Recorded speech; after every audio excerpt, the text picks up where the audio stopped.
So here's a scoop if you didn't just see my last video. I'm heading to the parts store and we're gonna go pick up a U-joint and then just some other stuff I need for my truck.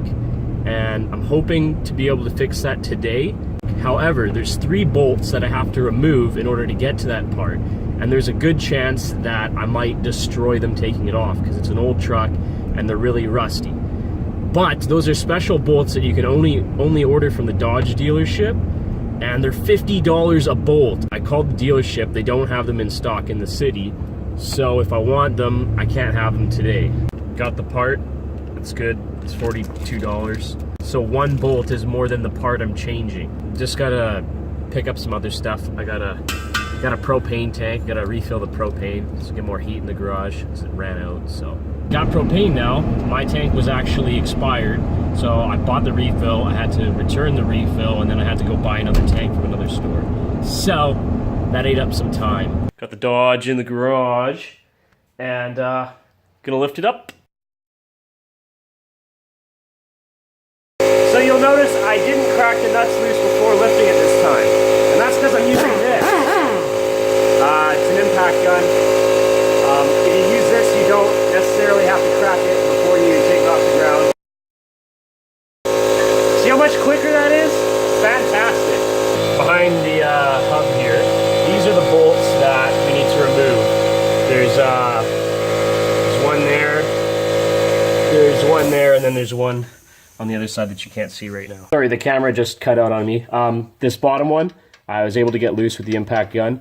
This one up here, I haven't tried with the impact gun yet, but we're gonna see if I can even get an impact on it. There's no room to get a impact gun on there. So we have a breaker bar, which is basically a long ratchet without the ratchet mechanism. So here we go. I think we did it. I think we did it. Beautiful. Okay, now to get to the last bolt, I have to get in the truck, crank the wheels the other way, and then get it from this side. Here we go.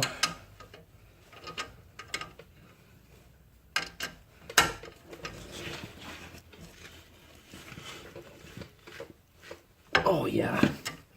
This bolt has definitely seen better days, but at $50 a bolt, I'm not changing them if I don't have to. Yeah, and by the way, in case you don't know, this is the part we're changing, the U-joint. It's the part that connects the main axle here to the rest of the hub. So in order to change that, you have to pull this entire piece off the truck. Yeah, basically mine here is garbage. You shouldn't be able to move it like that. It shouldn't make noise, so. Okay, now that we know we're good, the next step to do is take the brakes off just like we did in my other video where we did the brakes. Okay, so the next step now is to pull those 3 bolts out and then separate this hub from this part here. And then from that point, it should pull out, the axle should come with it. I think our best bet is a big ass hammer. So I'm gonna get a big ass hammer. Wish me luck.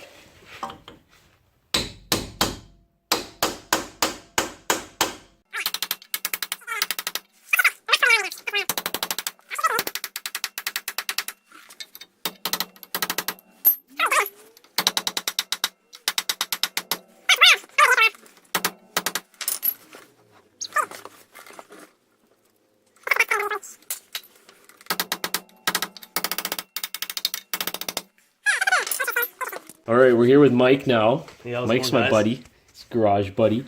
Been whacking on this thing for a while. Can't get her loose, so we're gonna try a trick. We're gonna turn the truck on, and we're gonna crank it. So hopefully it presses the hub out. Yeah.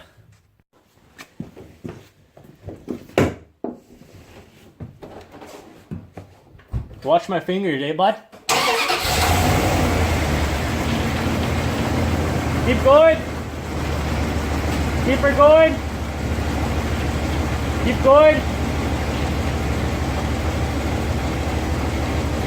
Okay, you're getting close. Keep going. Keep going. Okay, you're making contact now. Okay, now hell out of the way here.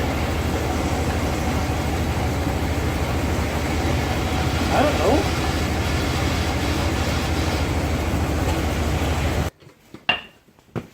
Oh, dude, it worked. It totally did. That bolt's tight now. Oh. Yeah, it worked. Yeah, it did. All right, the hub is loose. Here we go. That's the axle. Oh, rusty. Okay, so the next step is getting this piece out of there.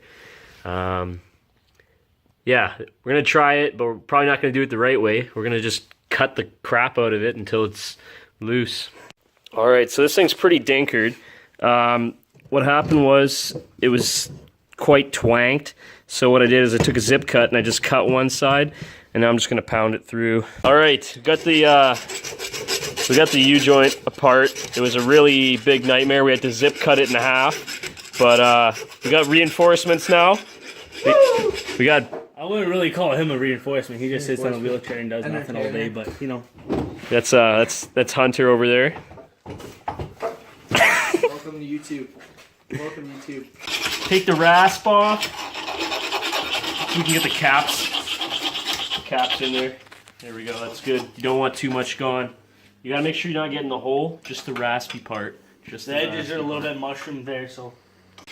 We're out here in my garage with a new Lamborghini I just bought. But you know what I like more than Lamborghinis? Knowledge. So you gotta learn how to work on your own Lamborghini.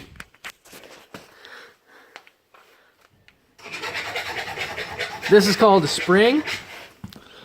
What's that called, Hunter? A spring. Hey, Hunter, you want to pass me that joint? Yeah, sure, man. Oh, thank you. Yeah, no problem. Thanks. Okay, so this is what the new U-joint looks like. It comes with these 4 caps on there. What are they? They're the caps, Hunter. And what you do is you want to carefully pull off 2 of the caps on opposing sides. What if you want to leave them on? Well, then you're not going to install it, genius. You got to pull off one from either side very carefully. They have little rollers inside. I don't know if you can see Which that act as there. the bearings, right? Yeah, that's your bearing. So you have to be careful because they're not actually in place. They can all fall out. So, yeah. And then what you do? What happens if they fall off? Hunter, you're a real pain in the ass. With your dick there. Okay, so what we're gonna do is you got your shaft. You got your shaft. You need to get your U-joint in the shaft, and then carefully put your caps back in without wrecking them. Okay, let's tap this one in. Just tapping her in. Hey, you damaged it, bud. Butch work. Butch work. You know, tensions are high. Stomachs are hungry. Mike's tired. Just leads to disaster, but you know what? We're making it work. The boys are tapping it in right now, and we'll get it done, whatever it takes. You know what I'm saying? 1 hour and 47 minutes later. Hey guys. Okay, so the next step is once you've bashed it in with a hammer enough, or a press if you have a press, you need to put a ring in the little groove that's there. This is the ring here. Just to hold it in place, eh? It's a retention ring so that this can't slide out once you put it back in. So you need to kind of just get it in place. If Karl tightens the vise. Get it in place there. And then doodly-doo, couple taparoos. And there we go. Beautiful. You just want to make sure that it's in there, eh? Oh yeah, it's touching, it's touching. Is it? Yeah. Okay, quick update. Guys are gone. It's like 10:30, almost 11 o'clock. The U-joint, one of the caps busted open when we were pressing it in. So, I have to go get more parts tomorrow. So I'm not going to finish this today. But, this part here, I think our problem was we didn't debird enough. So what I'm doing now, I got a flap wheel, and I'm smoothing out the inside so that the caps go on a little nicer. It's the next day. I went and got parts. It's a blizzard. Almost died getting the parts, but it's all going together good now. We got both the rings on there. Now I got to put the other part on there and do the same thing, and then we're good to go. Put it back together. All right, through some difficulty, it's finally together, but it was way easier than what we were doing last night. So I'm happy. Now I just got to clean up the end there, grease it up a little bit, and put it in. All right, got the new seal on the axle, and it's time to put it back in. We got it in place, got it exactly where we want it. We just got to throw the bolts back in. Look at that, it's beautiful. Nice. All right, got the bolts on. If you ever do this, make sure you look up the specs on how much to torque the bolts. It'll probably be different on every vehicle, and it's pretty important because those 3 bolts are pretty much the thing that's holding your wheel together. So, yeah, make sure it's the right tightness. All right, it's all back together. Gonna take it for a test drive. Okay, we're actually a couple days later here, but I did take it for a test drive. The U-joint was all good. 4x4 has been working fantastic, but the wheel bearing was also not in the best of shape. So since then, I've now changed that as well. But yeah, it's going to be it for this video. Thanks for watching, everybody. If you like it, we're going to hit you with more stuff soon. We're gonna, maybe some goofy stuff. I don't know. We'll see. Anyways, see you guys. We got Hunter. Dick Supreme. Dick Supreme.